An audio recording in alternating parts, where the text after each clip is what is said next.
ఆనవాళ్లు ఉన్న ప్రతి మసీదుని కూల్ చేస్తా అని అఘోరి ప్రకటించేశారు. ప్రభుత్వాలతో నాకు పని లేదు, నా పని నేను చేసుకొని పోతాను. ఆడపిల్ల మీద చేయి వేస్తే అది కోసేస్తా. ధర్మం తర్వాతే ఏదైనా ఎవరైనా. ప్రస్తుతం పశ్చిమ గోదావరి జిల్లా పెరవల్లి మండలం అన్నవరపాడులో ఉన్నారు అఘోరి అఖండ ప్రముఖ రాజేష్ నాథ్ ఆశీస్సుల కోసం తణుకులోని ఆయన ఇంటికి వెళ్లారు అఘోరి.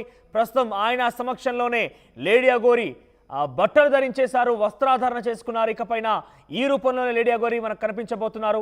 ఆ తర్వాత ఆవిడ ఒక సంచలనమైన వ్యాఖ్యలు తెరలేపారు. మసీదులు ఏమైనా గనక అటు హిందూ ఆలయాలను గనక పోలి ఉంటే వాటిని కూల్ చేస్తా. గతంలో సనాతన ధర్మం అన్నారు. ఆ తర్వాత ఆడవారిపై అఘాయిత్యాలు అత్యాచారాలు చేసిన వారిని నేను అంతమొందిస్తాను, వారి సంగతి తేలుస్తానన్నారు. ఇప్పుడేమో గోహత్య అన్నారు. ఇప్పుడు లేటెస్ట్గా మసీదులను కూల్చివేస్తా అంటున్నారు. అంటే ఇన్ని రకాల వ్యాఖ్యలు ఏంటి, అసలు ఎందుకు ఈ రకంగా మాట మారుస్తోంది అఘోరి? ఒక అనుమానం కూడా తాజాగా తావిస్తోంది. ఎందుకు రోజుకు అటెన్షన్ డ్రాగ్ చేసే విధంగా తన మాటలు ఉంటున్నాయా? తనకి అన్నీ తెలిసి అవగాహన కొద్దే అటెన్షన్ డ్రాగ్ చేయడం కోసం ఈ రకంగా ప్రయత్నం చేస్తుందా అనే అనుమానాలు కూడా తావిస్తున్నాయి. ఒకసారి ఆ లేడీ అఘోరి ఆర్టీవీతో మాట్లాడారు. వారు ఏం మాట్లాడారో చూద్దాం.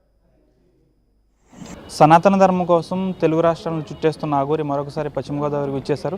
మీరు పశ్చిమ గోదావరి రావడం రెండోసారి. గతంలో పంచారామ క్షేత్రాలను దర్శించుకున్నారు, ఈరోజు పట్టింగలింగ క్షేత్రాన్ని దర్శించుకున్నారు. అంటే ఈ వెస్ట్ గోదావరిపై ఏమైనా ఫోకస్ పెట్టారని వచ్చారు, రెండు తెలుగు రాష్ట్రాలపై పెట్టారు? గురువుగారిని కలవడానికి వచ్చారు, రాజేష్ నాథ్ గురువుగారిని కలవడానికి వచ్చారు. ఆశీర్వాదంతోనే వస్త్రధారణ చేసుకుందామని వచ్చాను. గురువుగారి ఆశీస్సులు కూడా కావాలని, ఇంకా నేను ముందు కఠినమైన చర్యలు తీసుకోబోతున్నాను కాబట్టి గురువుగారి ఆశీస్సులు ఎప్పుడు నాకు ఉండాలని నేను వచ్చాను. అంటే కఠినమైన చర్యలు అంటే ఏంటమ్మా? ఏంటి అంటే సనాతన ధర్మం గురించి ఇంకా నా వంతు ఇంకా పోరాటం ఇంకా ఎక్కువ చేయడానికి, ఆడపిల్లలను ముట్టుకోవాలంటే భయం, ఎలా భయపెట్టాలనేది నా సంకల్పంతోనే ముందుకెళ్తున్నాను. గోహత్యను కూడా ఆపుతాను. సనాతన ధర్మాన్ని కాపాడుకునే బాధ్యత నాకుంది. ఆడపిల్లని ముట్టాలంటే ఎలా భయపెడుతున్నా అంగాలను కూడా కోయబోతున్నాను త్వరలోనే. ఎక్కడెక్కడైతే గుళ్ళల్లో మసీదులు ఉన్నాయో అవి కూడా కూల్చబోతున్నాము. నా వంతు నేను చేయబోతున్నాను. ఇంకా మసీదులు కూడా కూల్చబోతున్నాను. ఇంకా మసీదులు కూడా కూల్చబోతున్నాను. అవును, నా గుళ్ళల్లో ఉన్న ఏదైతే రాజరాజేశ్వరి టెంపుల్లో ఉందో చిన్న దర్గాని, దాన్ని కూడా నేనే స్వయంగా కూల్చబోతున్నాను. దమ్ముంటే ఆపుకోండి. ఇంకా నా ధర్మాన్ని నేను కాపాడుకుంటాను, నా ఆడపిల్లలను నేను కాపాడుకుంటాను, గోహత్యను ఆపుతాను. అంటే తెలంగాణలో మీకు సంబంధించిన కాంట్రవర్సీ ముగిసిందనుకోవచ్చా ప్రభుత్వానికి? మీకు ఇంకా అదే విధంగా ఉంది? నేను ప్రభుత్వాలను ఎవరిని పట్టించుకోను, ఓకేనా? నాకు కావాల్సింది నా ధర్మం గురించే పోరాడతాను. ఈరోజు ఉంటుంది ప్రభుత్వం, రేపు వెళ్ళిపోతుంది. ధర్మం ఎప్పుడూ అలాగే ఉంటుంది. నేను ధర్మం గురించి పోరాడుతున్నాను. భవిష్యత్ వచ్చే జనరేషన్కు సనాతన ధర్మం అంటే ఏందో తెలియదు. వాళ్ళకు కూడా తెలియాలంటే మనల్ని మనం కాపాడుకోవాలి. ఆ కాపాడుకునే ప్రయత్నంలో నేనున్నాను. గురువుగారులు కూడా చాలా నన్ను ప్రోత్సహిస్తున్నారు, నీ వంతు పోరాటం చేయమని. అందుకనే గురువుగారి దగ్గరికి వచ్చి ఆశీస్సులు తీసుకున్నాను. అంటే ఎటువంటి హామీ ఇచ్చారు మీకు గురువుగారు? పోరాటం ఎంతవరకైనా చేయండి, మీ వెనకాల మేము ఉన్నామని ఆదేశించారు. అదే పోరాటం నేను కొనసాగిస్తాను. ఇప్పటికొచ్చి ఏమైనా ఇబ్బందికర పరిస్థితులు ఏమైనా ఉన్నాయా మీకు? అంటే చాలా గుళ్ళకి వెళ్ళారు కదా, ఎక్కడ అడ్డుకోవడం లాంటివి ఏమైనా ఉన్నాయి? అలాంటివి నేను పట్టించుకోను. ఎందుకంటే నేను హిమాలయస్లో తపస్య చేసిన దానికంటే ఇది నాకు చీమ కుట్టినట్టు కూడా లేదు. ఇలాంటివి అందరికీ వస్తుంటాయి. పెద్ద పెద్ద గురూజీలకు రావచ్చు, పెద్ద వాళ్ళకు కూడా రావచ్చు. అంటే విమర్శలు అనేటివి కామన్. అవి పట్టించుకుంటూ పోతుంటే నా కర్తవ్యాన్ని నేను నెరవేర్చుకోలేను. ప్రతి గుడికి వెళ్తున్నారంటే మీకు ఆదరణ అనేది ఎలా లభిస్తుంది? భక్తులు చాలామంది మీకోసం వస్తున్నారు కూడా. అది నేను అదే అంటున్నా కదా, ఆదరణ కంటే అందరం కలిసికట్టుగా సనాతన ధర్మాన్ని కాపాడుకుందాం. నా దగ్గరికి రాకపోయినా పర్లేదు, కానీ మీ ఇంట్లో మీరు మాత్రం సనాతన ధర్మాన్ని కాపాడుకుంటే చాలు, ఆడపిల్లని కాపాడుకుంటే చాలు. అంటే రాజేష్ నాథ్ కూడా అదే అన్నారు, ఒక్కరిగా మొత్తం తెలుగు రాష్ట్రాల్లో సనాతన ధర్మం కోసం మీరు పోరాడుతున్నారని కూడా అతను మిమ్మల్ని రాత్రి గుర్తించిన పరిస్థితి కూడా ఉంది. మీకు ఎలా అనిపిస్తుంది? గురువుగారి ఆశీస్సులు ఇంకా ఉండడం వల్లనే ఇంకా ముందడుగు వేస్తున్నాను. ఎట్టి పరిస్థితుల్లో నా వంతు పోరాటంలో నా గురువుగారు ఎప్పుడు నాకు తోడుంటారని చెప్పారు. నేను ఇంకా పెద్ద ఎత్తున పోరాటం కూడా చేయబోతున్నాను. చట్టం వేరు ధర్మం వేరు అని మొన్న అన్నారు. అంటే ఈ చట్టాలు మారాలంటారా, లేకపోతే ఆ చట్టాన్ని పట్టించుకోకుండా మీరు ముందుకు వెళ్తారు? అయితే నేను పట్టించుకోను. నేను చట్టాన్ని, నాకు నా ధర్మం కావాలి. ఒక ఆడపిల్లని మానబంధం చేసిన వాళ్ళని జైలు వేసి 3 పూటలు భోజనం పెట్టి ఇంకో మానబంధం చేయడానికి పంపిస్తున్నారు తప్ప ఏం శిక్షిస్తున్నారు? జైలు అనేది ఒక మనిషి ఇంకా మొరుటుగా తయారవ్వడానికి తప్ప 10 మర్డర్లు చేసిన వాళ్ళకి భయపడతారు. నాకు కాదు భయపడేది. నన్ను ఎవరు చూసి భయపడరు. 10 మర్డర్లు చేసిన వాళ్ళు మీ దగ్గరికి వస్తే మీరు భయపడరా? అమ్మో నన్ను ఎక్కడ మర్డర్ చేస్తారా? వాళ్ళని కదా మీరు ప్రోత్సహిస్తున్నారు. వాళ్ళని కదా మీరు వెనకేసుకొని వస్తున్నారు, నన్ను కదా విమర్శిస్తున్నారు. నేను ఎక్కడ ఏ అన్యాయం చేసిన, అన్యాయం చేస్తే ఆధారాలతో నిరూపించండి, ఖండించండి, శిక్షించండి అంటున్నా కదా. మీరు అలాంటి వాళ్ళనే ప్రోత్సహిస్తారు. అదే కలియుగంలో నేను వాటిని అన్నిటిని అడ్డుకోవడానికే కదా నా వంతు నేను చేస్తున్నాను. అంటే అటువంటివి జరిగితే మీరు స్పాట్లో ఇప్పటి నుంచి అక్కడ ఉండబోతున్నారా? 100%గా ఏ ఆడపిల్లనైనా ముడితే అంగాన్ని కోసి నడి రోడ్డు మీద వేస్తా. మీరు ఎంత దూరమైనా వెళ్తాను.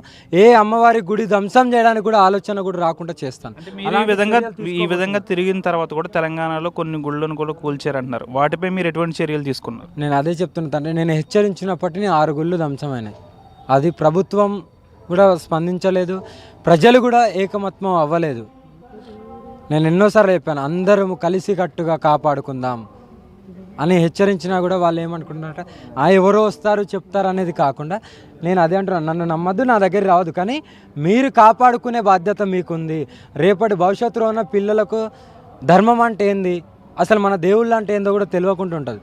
అలాంటి స్థితి రావద్దనే ఈ ప్రయత్నం అంతా. దేశవ్యాప్తంగా కూడా దేవాదాయ ధర్మాదాయ శాఖ అనేది ఉండకూడదు, ఈ శాఖ అనేది రద్దు చేయాలంటున్నారు. దీనిపై మీరేమంటారు? అలాంటి ఏం లేదు, దేవాదాయ శాఖదాయ అలాంటి నాకు సంబంధం లేదు. నాకు ఒకటే, నా సనాతన ధర్మాన్ని కాపాడుకోవాలి, అఘోరి తత్వాన్ని నిలబెట్టుకోవాలి, నాగసాధు తత్వాన్ని నిలబెట్టుకోవాలి. అందరం కలిసి కట్టుగా పోరాడదాం. హరహర్ మహాదేవ్. ఇక్కడే ఉంటారమ్మా? హిమాలయాలకు వెళ్ళి వస్తూ ఉంటారా? వెళ్ళి వస్తుంటాను. అంటే మిమ్మల్ని కలవాలనుకుంటారు చాలామంది, అలాంటి వాళ్ళకి మీరు ఏం చెప్తారండి? మీరు వస్తూ ఉంటారా, లేకపోతే మీకు ఫోన్ కాల్స్ అనే వాళ్ళు చేస్తూ ఉండాలనుకుంటారు, అలాంటి వాళ్ళకి మిమ్మల్ని కలవాలనుకునే వారికి ఏం చెప్తారు? కలవాలనుకునే వాడికి నా దగ్గరికి రాకుండా మీరు గుడికో లేకుంటే ఇంకెక్కడికో వెళ్ళి మంచిగా భగవంతుణ్ణి మనస్ఫూర్తిగా ఆరాధిస్తే మీ కష్టాలన్నీ తీరుతాయి. చివరిగా మీకోసం ఎంతమంది వస్తున్నారు, ఎక్కడికి వెళ్తే అక్కడికి, అలాంటి వారు అందరి కోసం మీరు ఏం చెప్పాలనుకుంటున్నారు? అందరికీ శిరస్సు వంచి పాదాభివందనాలు చేస్తున్నాం. అందరం కలిసే కట్టుగా మన ఆడపిల్లల్ని, మన ధర్మాన్ని, మన గోవుని మనమే కాపాడుకుందాం. అందరి చేతులు కలిపితేనే ఇంక కొద్దిగా మనం కాపాడుకోవచ్చు. ఒకలే చేయి వేస్తే అది దానికి ఇంకా ఎంత అడ్డంకులు వేస్తారో మీకు కూడా తెలిసే ఉంటుంది. అందరం కలిసి కట్టుగా పోరాడదాం. మీకు ఏ కష్టం వచ్చినా నా వంతు నేను కాపాడుకుంటూ మీ ముంగట నేనున్నాను. మీ కష్టాన్ని తీర్చే బాధ్యత నాది.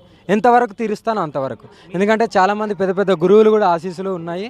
వాళ్ళందరూ కూడా వెనకాల ఉన్నారు కాబట్టే ఈ పోరాటం ఇంకా సాగుతుంది. హరహర్ మహాదేవ్. పవన్ కళ్యాణ్ గారిని కలపడానికి వెళ్ళారు కదా, కలిసారండి? పవన్ కళ్యాణ్ని కలవడానికి వెళ్ళారంటే రాజకీయం గురించి నాకు తెలియదండి, నన్ను అడగద్దు. సనాతన ధర్మం గురించి ఎవరైతే పోరాడతారో వాళ్ళకు నా మద్దతు ఎప్పుడూ ఉంటుంది.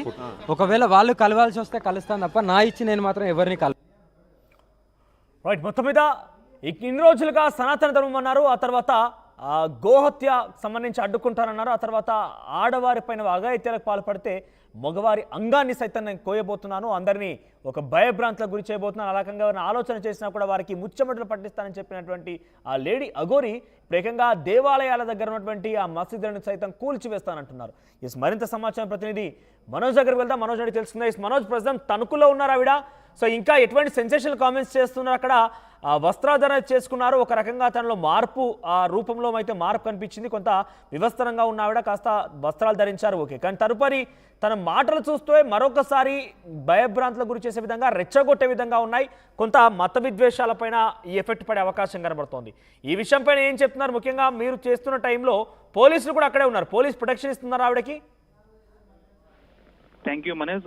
ఏదైతే తెలుగు రాష్ట్రాల్లో సంచలనంగా మారిన ఈ లేడీ అఘోరికి సంబంధించి గత కొన్ని రోజులుగా కూడా ఆమె కొన్ని దేవాలయాలను కూడా సందర్శిస్తున్నారు. అయితే కొన్ని దేవాలయాలకు వెళ్తున్న సమయంలో ఆమె ఒంటిపై వస్త్రాలు లేకపోవడంతో ఆ దేవాలయాలకు సంబంధించి అర్చకులతో పాటు అక్కడ పనిచేసేవారు, లేడీ స్టాఫ్ ఎవరైతే ఉంటారో ఆమెకి వస్త్రాలు ధరింపజేసి ఆలయంలోకి ఆమెను అనుమతిస్తున్నారు. ఇదంతా బాగానే ఉన్నప్పటికీ పశ్చిమ గోదావరి జిల్లాలో పంచారామ క్షేత్రాలు 2 ఉన్నాయి. ఒకటి భీమవరం, పాలకొల్లు. గత 4 రోజుల క్రితమే ఆమె పశ్చిమ గోదావరి జిల్లాకు వచ్చింది. 2 క్షేత్రాలను కూడా దర్శించుకుంది. అనంతరం గత రాత్రి ఎవరైతే రాజేష్ నాథ్ అఘోర్ అఖాడా ప్రముఖ్, ఆయన దాదాపు కొన్ని 10ల సంఖ్యలో ఉన్న అఘోరు సంబంధించి ఆయన ముఖ్య అతిథిగా హెడ్ గా ఆయన వ్యవహరిస్తుంటారు. ఆయన తణుకులో ఉన్నప్పటికీ కూడా ఎక్కువ అంతా కూడా వారణాసి, ఇతర ప్రాంతాల్లో గడుపుతూ ఉంటారు.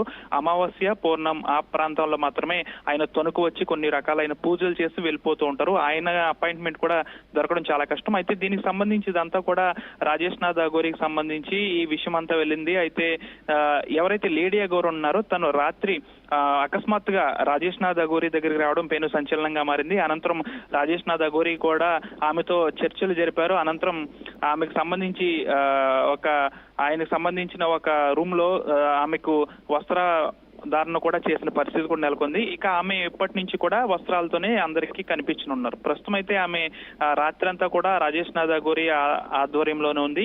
ఆయనని నా గురువుగా స్వీకరిస్తున్నాను, నా తండ్రిగా భావిస్తున్నాను, ఆయన అడుగు జాడల్లో